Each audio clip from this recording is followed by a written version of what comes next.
Welcome back to the Coffee People podcast, where we uncover the stories, passions, and journeys of people shaping the coffee world. I'm your host, Stemo, and today we're talking with someone whose entire career began with just one life changing cup.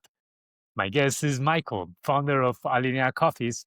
And for Michael, well, coffee wasn't always a calling. In fact, it all started with a single cup of Ethiopian specialty coffee so vibrant with blueberry notes that it changed the way he thought about coffee forever.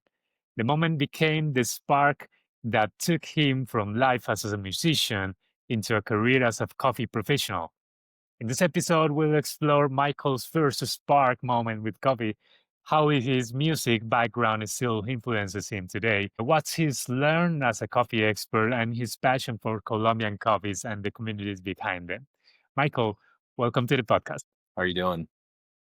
I'm doing great. How about you?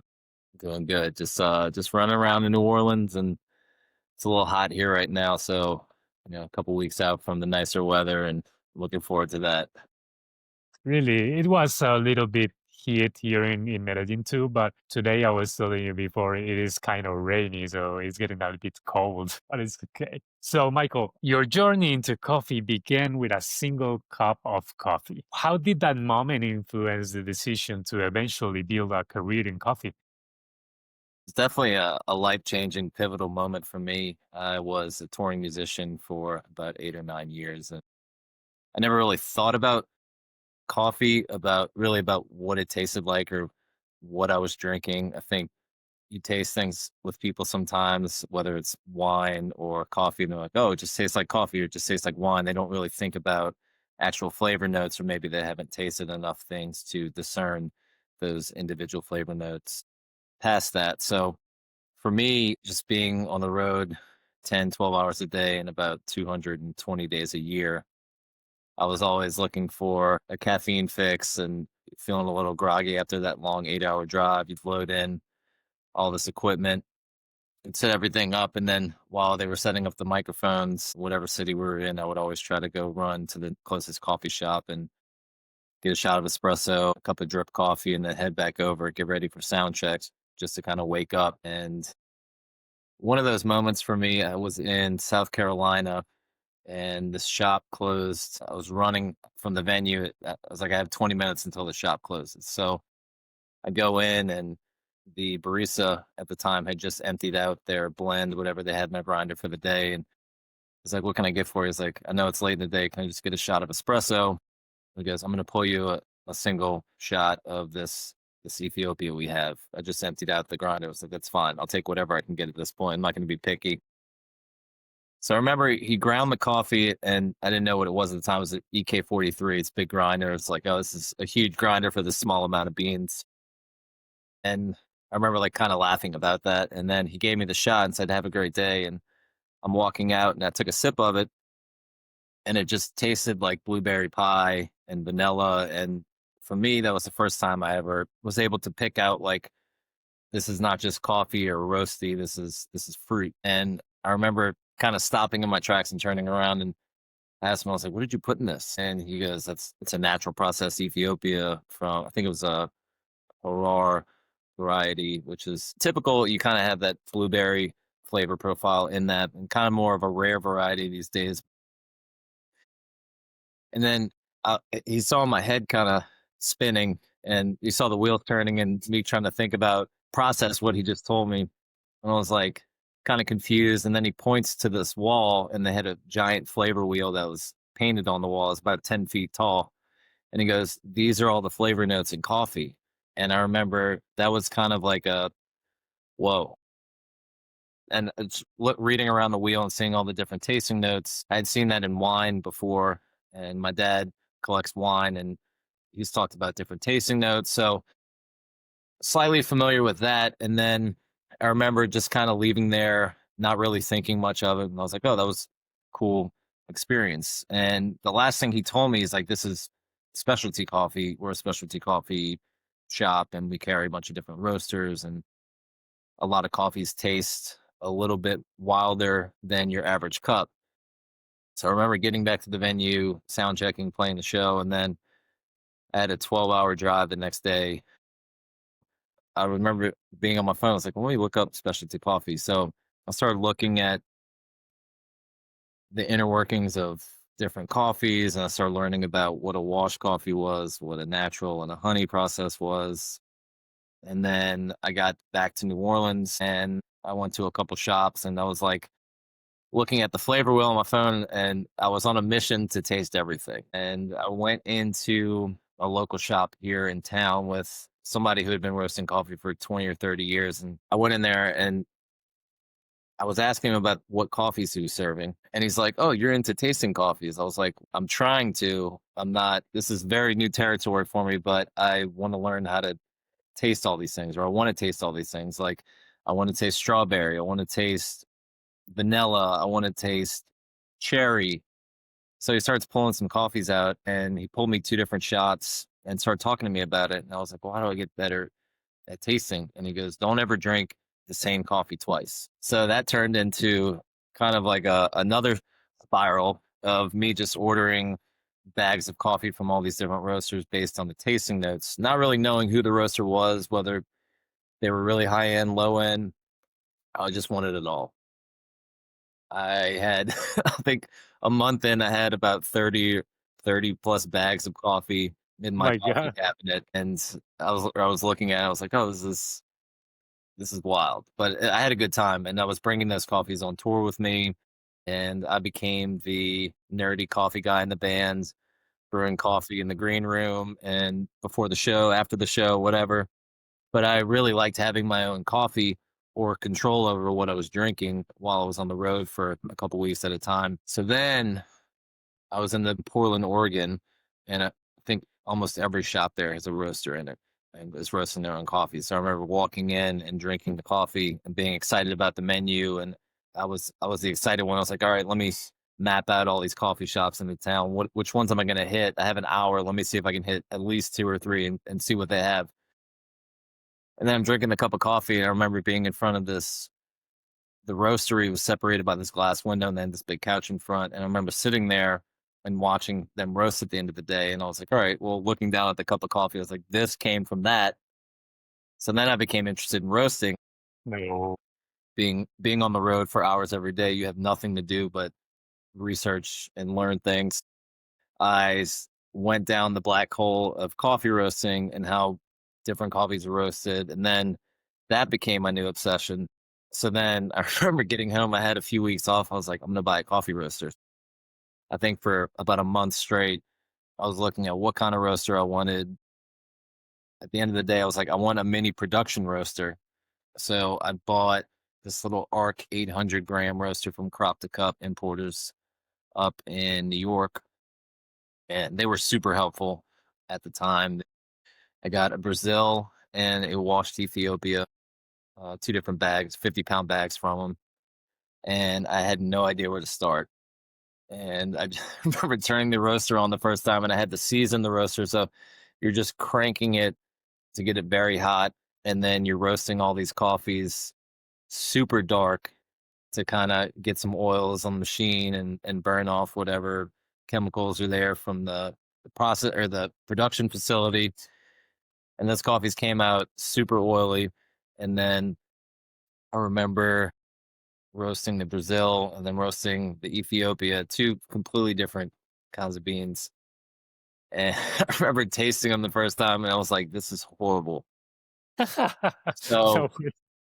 and I gave some to some friends. They're like, "Oh, I saw you have this coffee roaster. Let me taste it." And I was like, "Ah," and that taster like, "Yeah, that's bad." So it was then I had questioned those going out. Some shops in town were fortunate enough to give me some feedback, and they would give me some of their roasted samples that they had already cupped from coffees they were looking at buying. So I started getting other people's call. I learned how to cup, or what I thought was cupping at the time, and I started learning about different grind settings. And I was ordering different coffees from other roasters. I would order a Brazil or an Ethiopia, and I would start cupping them next to mine. And I think over time, every day it got a little bit better. And I was bringing those coffees out on the road with me, tasting them as they aged and off gassed and opened up a little bit. And I would make notes. I couldn't wait to get back home to roast more coffee to bring back out on the road. So it was this cycle of whittling away at the ice block and slowly honing my craft. And then I started working at some shops here in town. I my first job, I think I had been roasting and making coffee seriously for about 3 or 4 months. And like you said, it was the opposite. I got into coffee from music and not from. It wasn't like I started as a barista and then worked my way into the roastery. So I remember going. I was like, I want to work at a roastery. And they're like, "Well, do you roast?" I was like, "Yeah." They're like, "Well, we need you to start working as a barista to start. Like, what are your barista skills?" And at this point, I was super into espresso, so I had gotten a little very low quality DeLonghi espresso machine that I think you had to grind coarser. The grind size was almost coarser than about the cold brew setting for you to Yeah. actually be able to not choke out the espresso machine. So I got good at dialing in espresso with a very coarse grind setting. Wow. And I was like, I can dial in espresso, can't pour latte art, but I can figure this out. And they were very confused. They're like, well, you have no barista skills, you roast coffee, and you can dial in espresso. Like this doesn't make sense. So I didn't get the job. So I ended up getting hired at another place, which I went on to for a couple years, almost 7 or 8 years running their coffee program. And I worked my way up from a barista, learned how to pour latte art, learned how to make different drinks and got into menu design and equipment installs and I just took on everything little by little over a couple years. And really what kind of sparked my hobby roasting turning into a business was probably right at the beginning of the pandemic. I was already roasting for friends and family and a couple people, and then I was like, you know what, there's a high demand for coffee. All these shops are closed for the pretty much the entire duration of the pandemic. I offered free delivery in New Orleans multiple days a week. So I would be at the shop some days and my phone would just be bring, bring, bring, bring, orders coming in. And as good of a thing as that was, I didn't think it was gonna. I was like, oh, cool, I'm gonna deliver every single day, and What I kind of didn't. coffee were you roasting at the moment? So I was roasting on an 800-gram roaster. So really, and I was selling 340-gram bags. So I could get 2 bags per batch. So there would be days where I would have 35 or 40 bags come in, and I'm trying to honor that next day delivery. So I would work on a skeleton crew at the shop from 6 in the morning till 4 p.m. some days. And then I was like, I'm going to be living in my garage on my roaster for the next 7 hours, roasting bag after bag after bag. But something came about good from that. I had one Costa Rica. It was a washed Costa Rica. I had 2 bags of that, and I roasted. It felt like a million batches of that same coffee, and I can still taste to this day every variation of that coffee. And that made me get very good, or that improved my roasting tremendously because it wasn't before. I was trying to get all these small bags of coffees from Sweet Maria's, and I was roasting, oh, a couple batches of this, a couple batches of this. Now when I talk to beginning roasters, I'm like, get one coffee, roast it every single way, no airflow, high airflow, medium airflow, low gas.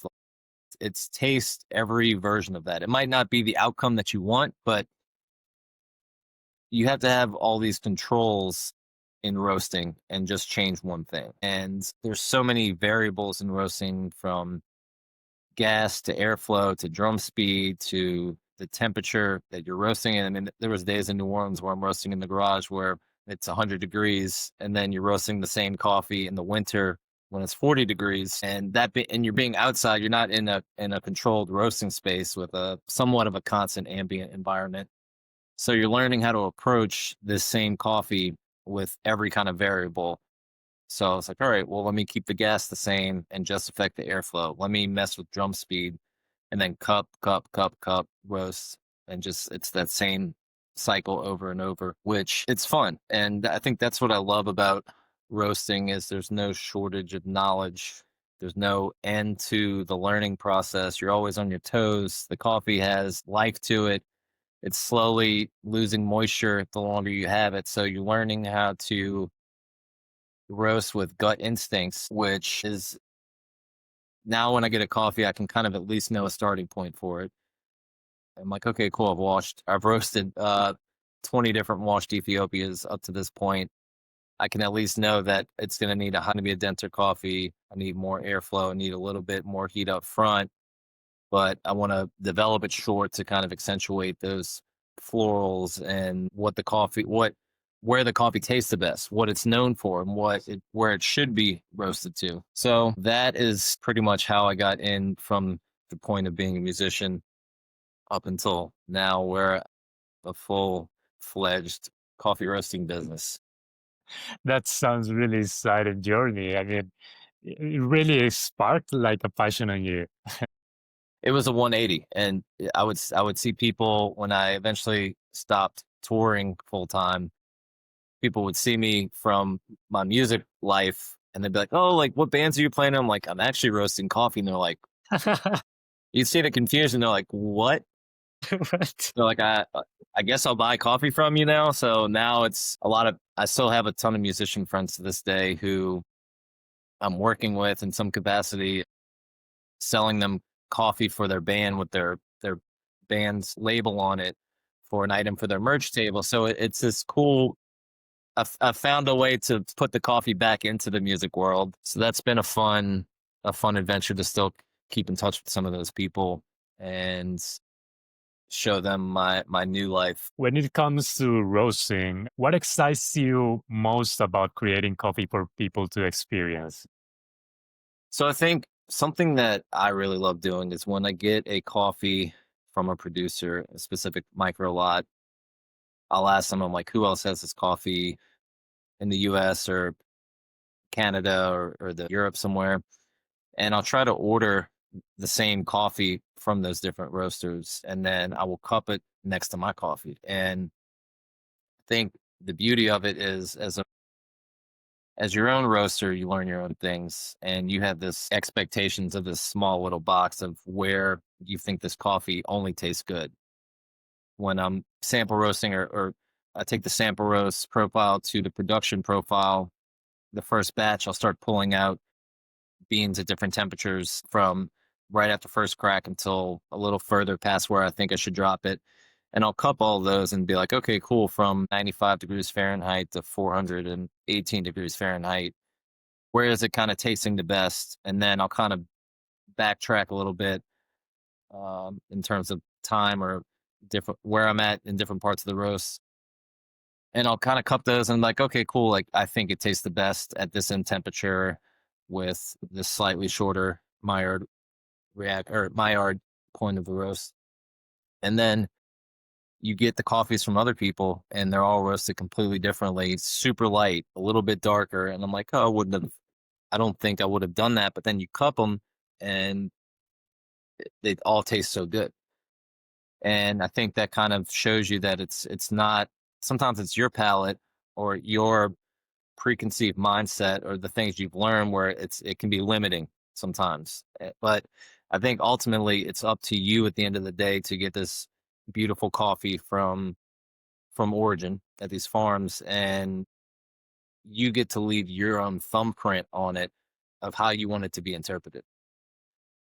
And sometimes that thumbprint can be a balance of where you think it needs to be with a mix of where your customers' flavor preferences are. So I think that's a huge important thing is to it's not always a take it or leave it situation. There has to be a little bit of a compromise where you have to, because if you're roasting coffee that you might think is so good but you're not selling it, that's not going to sustain the business model.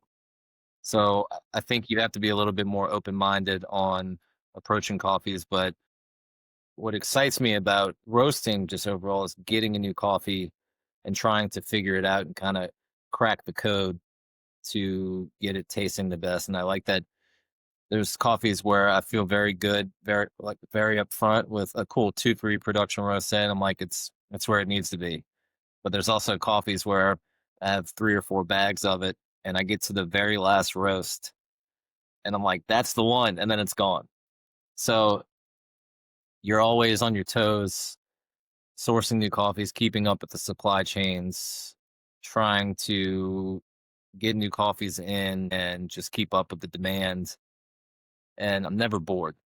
When people complain about their job or what they do or something, I'm like, "Well, are you bored?" And they're like, "No." I was like, that's gonna keep you alive. It's not stagnant, and I love the process from start to finish of sourcing the coffee to roasting it to selling it to a shop and seeing customers' reactions or getting feedback and good and bad. I think it's always good to try to stay on top of that and get open to honest feedback and try to get better and send your coffees to other roasters. And I like getting coming home to random packages on my porch, and I'm like, "Oh, who's this from?" And someone's like, "Oh, I sent you all these coffees. Let me know what you think." And sometimes they're like, "I hate this roast," and I was like, "Actually, that was my favorite roast on the table, cupping them." So it's a cool. I think coming from a musician world where everything's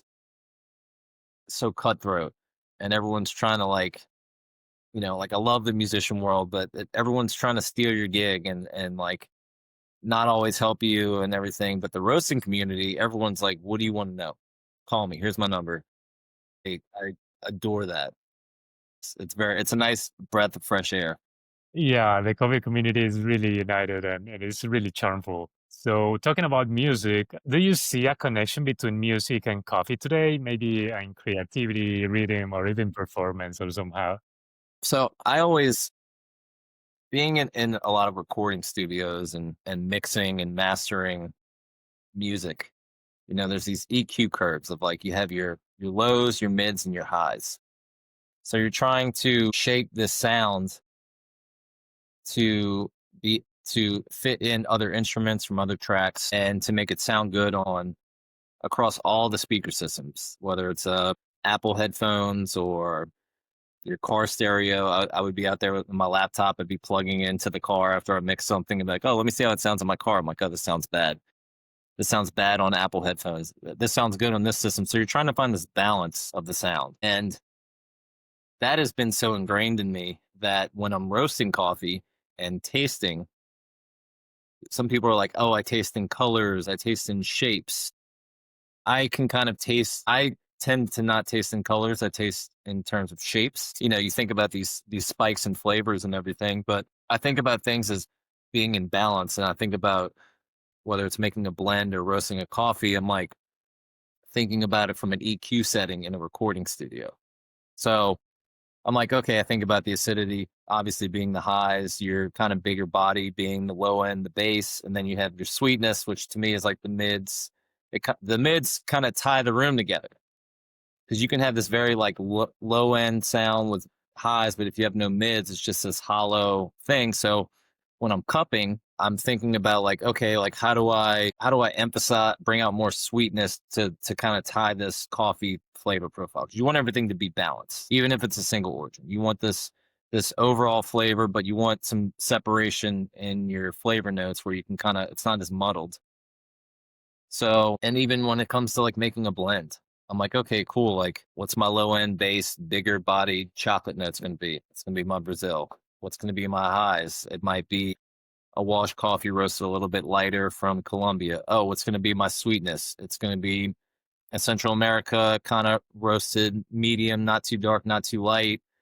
Okay, I have my components. Now how am I gonna blend those in a ratio to get this balanced overall flavor where things aren't sticking out too high? Oh, the acidity is too high on this. Maybe I need to put less of that Columbia in there. So that's a unique thing that I think there is a connection for me between music and coffee. That I don't know if that like accurately answers the question specifically, but Yeah, that has totally. I been a mean, connection for me that has been it's funny to me, but it works for me. I mean, it is really interesting in point of view. I mean, I never heard Yeah, of that before. yeah, that's fun. And I think that that detail of you how you choose the coffee profiles, it may like be your fingerprint, like you said before. That way of doing the things make do Alinea Coffee so special that yeah, that's really interesting. Just to keep on, you were mentioning about Colombian coffee, and I have some questions regarding that. What is it about Colombian coffee that excites you most? Do you have any exotic varieties right now? There, oh, sorry. Colombia is a very special country because there are so many different, you almost have year round harvesting to a degree, and you have so many different flavor profiles coming out of one country. It's not limited by any means. You could give me 30 coffees on a cupping table from Colombia that are truly from Colombia, and I would never guess that they were all from. I'm like, oh, this is from Central America. This is from Ethiopia. And someone's like, no, actually, this is a table of just Colombian coffees. And I've learned that over the years of just tasting natural Colombias, and now you're getting into all these experimental processed coffees, and some huge producers are coming out of there, and a variety that I have slowly fell in love with, and I'm actually getting a palette. I think hopefully next week, Oh, maybe in great. 2 weeks, but some chorosos, which is, Oh, yeah. yeah, from the Caro family. And yeah, I'm very excited. I love geishas. A lot of people say what you want. It took me a while to appreciate the lighter bodied tea like coffees. I went down a whole wormhole of Scandinavian light roast. So I was ordering coffees from April and Tim Wendelboe and Manhattan, and just these like coffees that feel like, okay, you need to rest it for 3 or 4 weeks before you brew it. And that was new for me. And then learning how to brew those harder to brew light roasted coffees, but really appreciating those delicate flavor profiles, all the delicate floral notes that I was roasting some coffees similar, and I'm like, I just can't get these florals out. And then you look at their profiles, and they're like, okay, cool. Their development time was 35 seconds, and but really long roast. So I was trying to imitate those roast profiles for a while and seeing where you could really accentuate those florals. And then I went to my first coffee expo, and I was at the Panama booth, and I had all the geishas, and I was like, this is crazy, just delicate but complex. And so, but I find that so right now I have a couple geishas from Colombia. Looking at my green coffee right now. From the Calderon family that is, very delicate, but like very like citric, blood orange, still got those florals. But now when I got the Choroso samples, I've been hearing all this kind of hype of like, oh, this is the next geisha, or this is the next coffee that people are really gonna go after and be excited about. So I was like, all right, let me get a couple samples. And I roasted some samples, and I remember the first week, I was like, oh, these are good, but it wasn't like blowing my mind. And then 3 weeks from the sample roast date, I remember I was like, I have a cabinet full of jars. Some of them have scribbled tape labels on them, and I was like, oh, let me brew this. And I remember just turning around. I'm like, whoa, this churroso is incredible. And I called the producer. I was like, I want this. So I'm still roasting those samples. And sometimes I'll give it to people. I'm like, hey, I'm going to give you this coffee. Like, forget about it. Like, set a reminder in your phone for a month from now to brew this. Like, don't brew it till then. They just open up so much. But that's definitely a variety that I'm super excited about out of Colombia. Also, Papayo is another variety I really enjoy. They're very hard to roast sometimes because they have this very small sweet spot of where everything is like shimmering and shining, and then you go 1 degree too dark or 1 degree lighter, and you miss all those. So I think that's another thing that excites me about coffee is some coffees have a super wide range of, oh, you can roast it light, dark, development, long, short. They all taste good, but there's some coffees where they break my brain in the roasting room. So Yeah, I have tried Chiroso too. Man, it is so great. It is unexpectedly great. Geishas are so great too, but Chiroso has some kind of a special taste that they're just so citric, like tangerine, blood orange. I love those. I love floral coffees, but I love like citrus bombs too. Yeah, I get you there.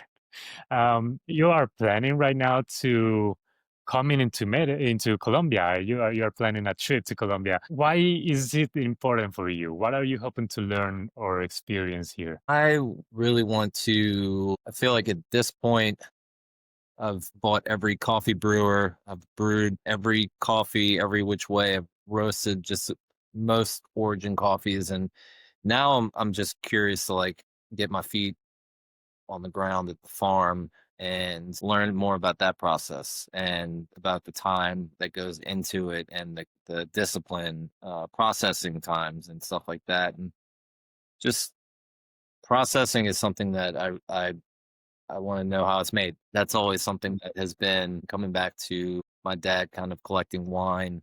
He goes out to California once a year for the harvest and to go kind of buy wines and check out stuff. But they're always he's like, it's always so interesting to see how it's made.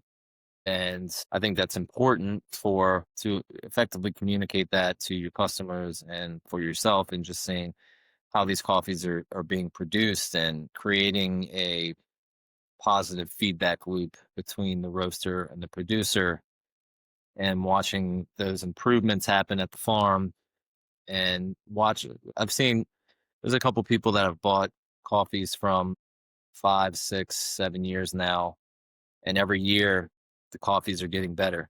The same lot is getting better, and you're kind of messing and you're like, hey, I don't know what's going on. Nothing bad. This is like the coffee's just tasting, scoring higher than last year, and they're like, oh, we have this water coming into the farm now that we're able to process with, and you changed this, and we had a better year for weather, and a lot of variables going their way. So yeah, just I just want to see it firsthand, and haven't been to Colombia. I've been to Nicaragua and Mexico, stuff like that. So Colombia's next. I'm gonna go down there, and I want to taste all the things, food, fruits, whatever. I I really love. hope you enjoy this beautiful country. Yeah, you will have a lot of fun and a lot of learning. Yeah. Michael, just to finish, if somebody wants to come visit or get in contact with you, what's the best way they can do it? So you can find me on Instagram at Alinea Coffee Roasters, at Michael Matthews Coffee. And then I have a brewing tutorial Instagram page called Brew Like Mike. That is where I will give you typed out recipes, grind settings, and kind of give you a guide on different brewers to brew coffee. And then, if you're out and about in the coffee community, I compete in US coffee championships every year for roasting and for cup tasters. So I'm looking forward to I'll be a golden bean in 3 weeks in Houston. They have a roasting competition there called the Roastronics Pro Cup that happened coincides with that. So any US roasting competition you could find me at. Come up, grab me, say hello. Would love to meet you and learn more about your story. Yeah, I would love to hear from you someday that somebody heard this podcast and found you on a meeting or on a championship or something. That would be Yeah. great. No, and if you're thinking about getting into competing, anyone out there, I cannot recommend it enough. That has been single-handedly the biggest growth for me in the shortest amount of time is putting yourself out there in the world in a very uncomfortable space and being given random coffees and competing with other people, meeting other roasters. Just before we go, I think coming back to everybody having the same coffee and tasting everything tasting completely differently and you learning about that. I think a huge moment of growth for me was going to my first US roasting championship preliminary, and they send everybody 20 pounds of the same coffee, and it's normally a pretty low scoring tough coffee for that first round, but everybody shows up with 2 pounds of the same coffee roasted. So you give some to the judges, and then there's an open to the public tasting where everyone's coffee is brewed as batch brew, and you get to taste them all side by side by side. And I think tasting the same coffee roasted on 20 to 30 different machines by 20 to 30 different roasters is the biggest eye-opening moment. Seeing profiles printed out in front of you, you're like, oh, I would have never done that. That's going to taste horrible. And then tasting it, and you're like, oh, that was actually my favorite cup on the table. It just breaks your box of expectations and where you think things are. So be open to everything, try everything, roast coffee a million different ways, and taste it all, and just keep tasting, and you know stay on your journey. So there you go, everyone. Michael, thank you so much for your time, for your experience. This has been such an amazing time. And Absolutely. yeah, see you on the next podcast. Have a good day. So, hey, Samuel, have a good one. Bye bye.